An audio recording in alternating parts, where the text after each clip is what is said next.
Mimi mzalendo wa Kenya na hapa kwamba niko tayari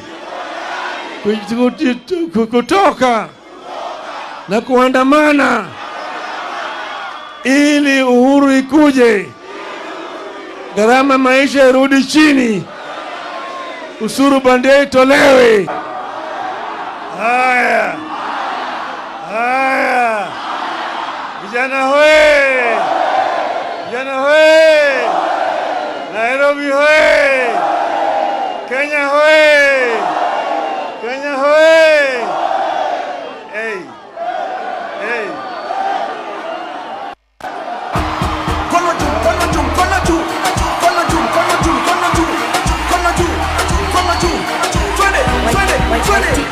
Vijana munataka nani? Baba. Na wazee munataka nani? Baba. Mama munataka nani? Hey. Nimeona na nimeridhika. Mmekuja kwa fujo. Anaye macho na anayesikio na kwanza. Leo nimerudi nyumbani baada ya ziara ya siku 10. Nilikuwa nchi ya Poland katika mji unaitwa Gdansk. Hapo kuna mahali bandari pale ambaye mtu anaitwa Lech Walesa alianza mapinduzi kule Poland, na hiyo mapinduzi ikatoa serikali katika nchi ya Poland, Urusi na Ulaya Mashariki yote.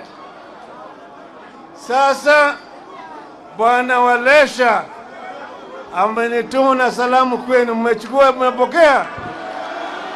Mmepokea? Pili, nimeongea na mwenzangu Mheshimiwa Stephen Kalonzo Musyoka. Yeye yuko kule Ulaya, kwa sababu yeye hayuko na sisi hapa, ametuma salamu. Pia ndugu yetu Uhuru Kenyatta ametuma salamu. Mnapokea? Mnapokea? Leo ni siku muhimu sana. Tunapanda sasa leo katika awamu ya pili ya mapinduzi katika taifa letu.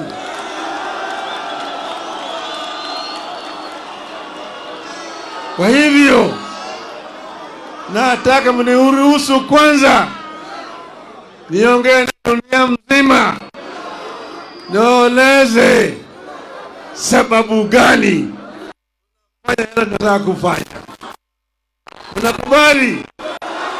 Nitasema na kimombo, sawa?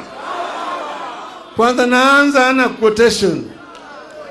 Woe to those who make unjust laws, those who issue oppressive decrees, to deprive the poor of their rights and withhold justice from the oppressed of my people, making widows their prey and robbing the fatherless.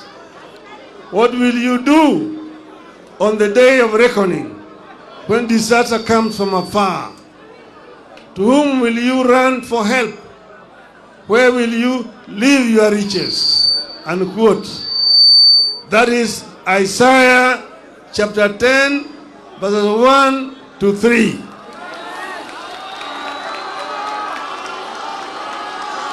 Mr. William Ruto used to love this verse. I hope he still does. Dear Kenyans, last week we were betrayed in this city. Our representatives conspired with an executive and abandoned us at our hour of need by voting for the punitive Finance Bill 2023. Yesterday, Mr. William Ruto endorsed this betrayal by signing the Finance Bill into law. We did everything that could be done to have Ruto listen to us and avert the confrontation over taxes. We positioned the authorities and institutions. We demonstrated. We prayed in the house of worship. We begged to be heard. We sought amendments, and we pleaded with the members of parliament to stand up for us. Our petitions were thrown to the dustbin by Ruto's tyrannical hands. He slighted our pleas and violently dispersed our petitioners.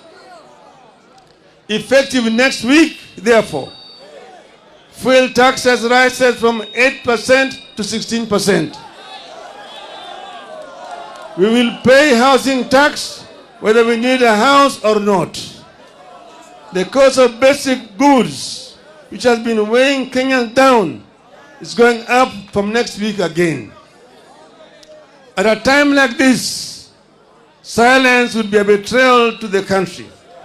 Silence would be treason. We cannot be a nation of people who, having eyes, refuse to see, and having ears, refuse to hear. We have suffered a cruel betrayal of our trust and confidence in the ability of our representatives to protect us. We must punish the traitors, and we must force a repeal of the Finance Act. But what happened this past week and yesterday is not just about the Finance Act. This is about the re-emergence of a dictatorship under leaders who cut their teeth and honed their political skills in an infamous school of dictatorship. We all know where Mr. William Ruto is coming from. We all know where Rigathi Gachagua is coming from. In the run-up to the vote on the bill, more than 90% of Kenyans rejected it.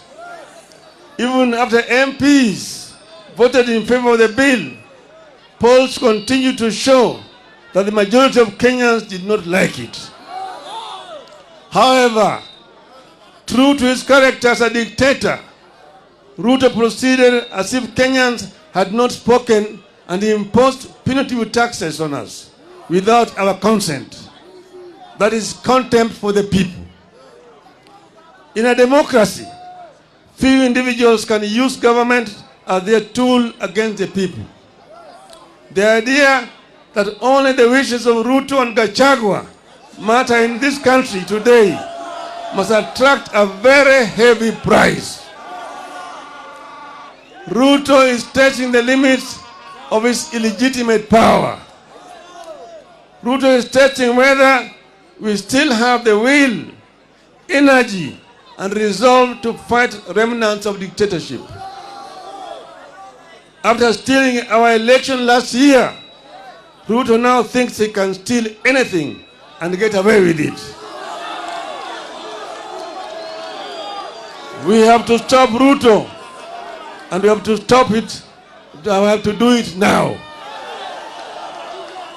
We must tell Ruto in no uncertain terms that he has stolen enough for the owners to notice, and he has no more room for stealing the wishes of the people.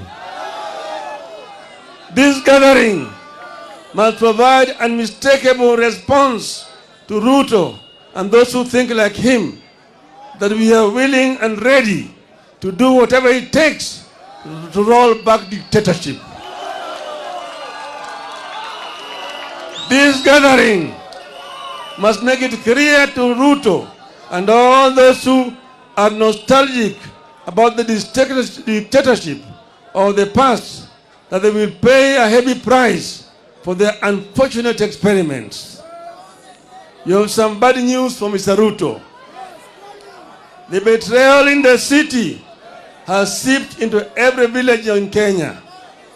It has united Kenyans better than any government ever would. While the betrayal has shattered our faith in government and parliament, it has strengthened our faith in ourselves and our power. Consequently, Ruto and all those who think like him are going to learn the painful way never to mess with the people's food, fuel, and freedom.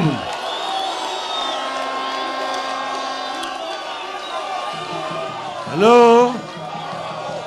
Ruto and his ilk are going to learn the hard way that Kenyans are fed up but not helpless. In this time of desperation in the country, Ruto is selling illusions of hope to our people with the phantom proposals that are meant to line the pockets of his cronies. It is wrong. It is cruel. It is evil. The question we must ask ourselves is, can a leader mean well for the people than the people do for themselves? The answer is no. Kenyans must not trust that insider smile that Ruto wears. It is betrayer's kiss. If Ruto meant well, he would have listened to the people. He did not, and now we must fight. Fellow Kenyans, comrades, a regime that has so blatantly ignored and betrayed us does not deserve our delegated power. We are taking back our sovereign power. We are going to the trenches ourselves to fight for ourselves. This regime does not deserve our obedience. We have no obligation to work for the success of a regime that has no interest in our success. We are the people. Sitasimama maovu yakitawala, sitasimama maovu yakitawala. Hello? There's no other option left. We must fight. We are going to fight everywhere and anywhere until the Finance Act is repealed. We will adopt a series of acts of civil disobedience to force this regime to recognize that we, the people, are supreme. Through civil disobedience, we will deny Ruto the taxes he thinks he can extort from us by force. Dear Kenyans, we have been abandoned by our leaders. We must now look out for each other and be our brothers and sisters keepers.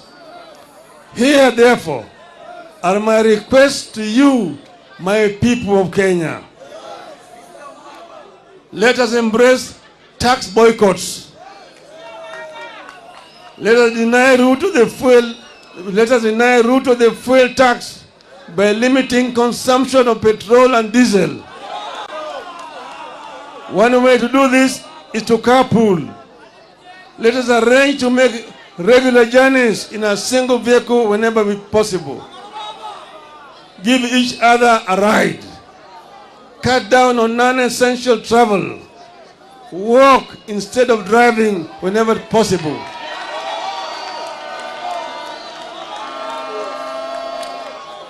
I appeal to all employers to allow their workers time to walk to and from work. I appeal to matatu owners to support tax boycotts. While observing safety measures, maintain the current fare, but double your carrying capacity as part of the civil disobedience. Our police officers should support our call by allowing matatus to carry above capacity at current costs so that Kenyans can commute. Niko tayari kulipa gharama sita. Hello? I appeal to businesses to disable or avoid electronic tax registers, make nil returns on VAT, and instead give discounts to customers. This way, we shall recover the VAT Ruto is taking illegally through the fuel. I appeal to employers to ignore the punitive deductions of employees' salaries that will only line the pockets of Ruto's strategically placed cronies. Mr. Ruto is driving us off the roads with high fuel prices. We must deny his officers the comfort of driving us off the road with their vehicles. Let us deny the government vehicles and motorcades the right of way that they take for granted. They may sound the sirens at their wish, but everyone must follow the traffic except for ambulances. Dear Kenyans, I'm coming. We know the men and women who visit this unjust law on us.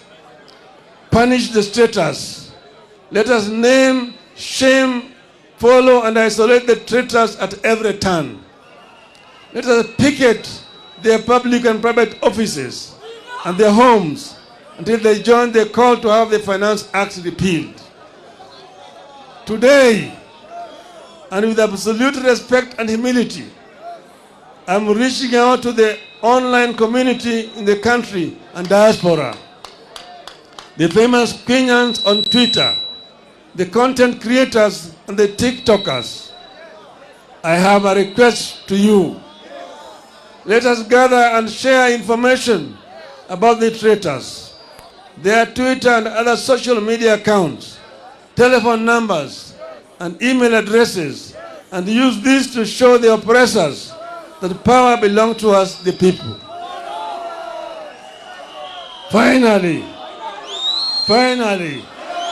I appeal to our performing artists.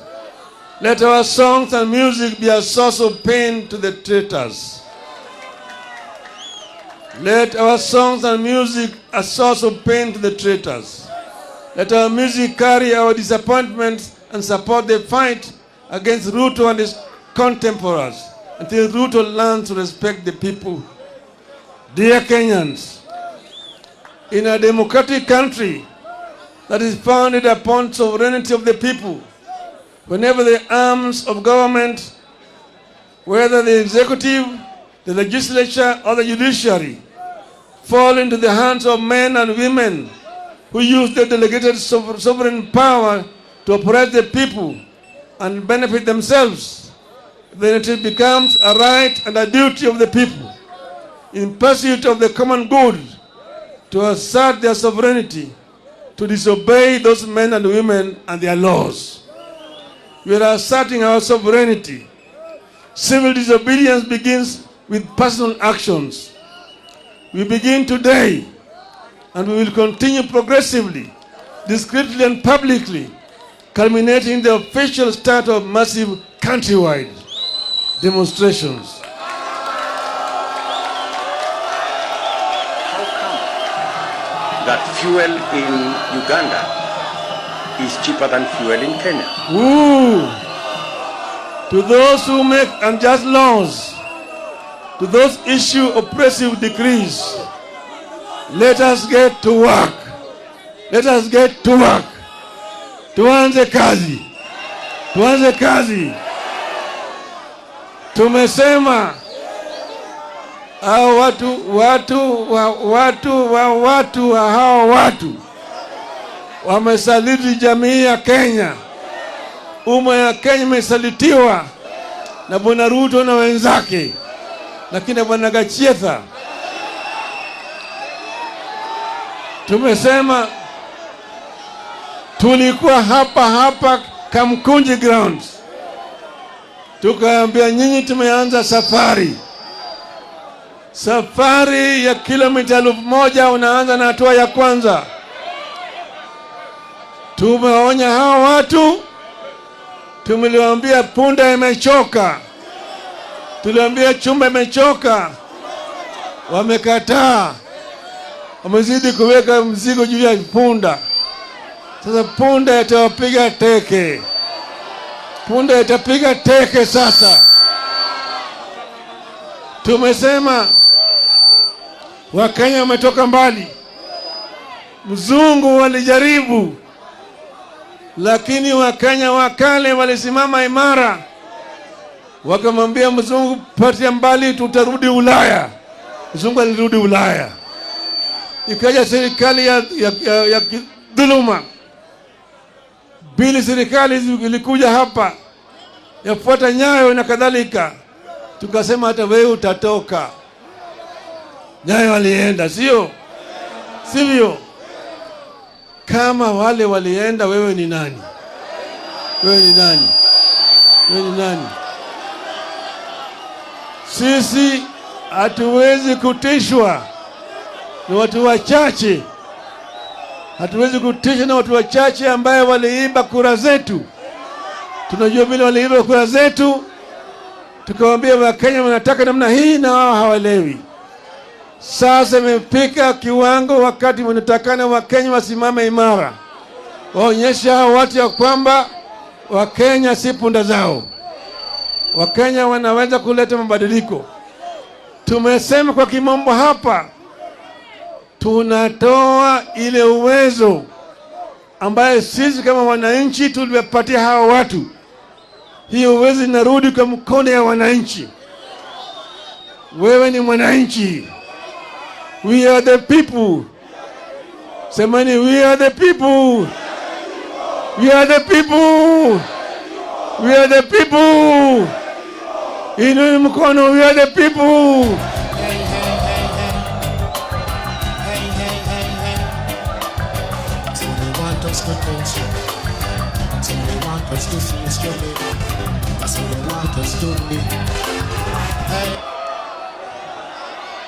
Hapa Kamkunji mwaka wa 1990 mimi na marehemu Kenneth Matiba na Charles Rubia tulisema tunataka mfumo ya siasa yenye vyama vingi, tutoe chama kimoja. Nyayo walikataa, akasema Kenya is not ready for multipartyism. Itachukua miaka 100 kabla Kenya haijarudi kwa multipartyism. Tukasema tuende Kamkunji tuulize Wakenya. Wakakataa. Tukasema tarehe 7 mwezi wa 7 tutaenda Kamkunji. Wakasema haiwezekani. Tukasema tutaenda. Tarehe 2 mwezi wa 7 jioni wakaenda kwa Matiba na Rubia, wakachota wakapeleka ndani. Siku 2 baadaye tarehe 4 wakaja kwangu wakanichota. Nikamwambia mimi niko tayari. Wakanipeleka ndani. Lakini Wakenya walijitokeza siku hiyo. Matiba yuko kamiti, Rubia yuko kamiti, Raila yuko kamiti, lakini Wakenya walijitokeza. Walitoka wakaja hapa. Walipigana hapa na polisi. Watu karibu 50 waliuawa siku hiyo hapa Kamkunji. Lakini mwishowe ililazimisha Nyayo kutoa Matiba, kutoa Rubia, kutoa Raila na kufungua katiba na kurusha ile section 2 mbali, sio? The power is with the people. Kwa hivyo leo mimi nataka kufundisha Ruto. Tutafundisha Ruto mafunzo hapa. Hajaelewa. Tutamwonyesha. Tutamfundisha. Na Bwana Kachietha, Kenya is bigger than you all. Kenya is bigger than all of you. Mimi nataka ni nyinyi muinue mkono.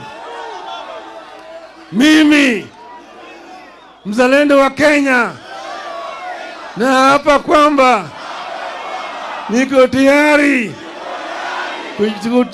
kutoka na kuandamana ili uhuru ikuje, gharama maisha irudi chini, usuru bandia itolewe.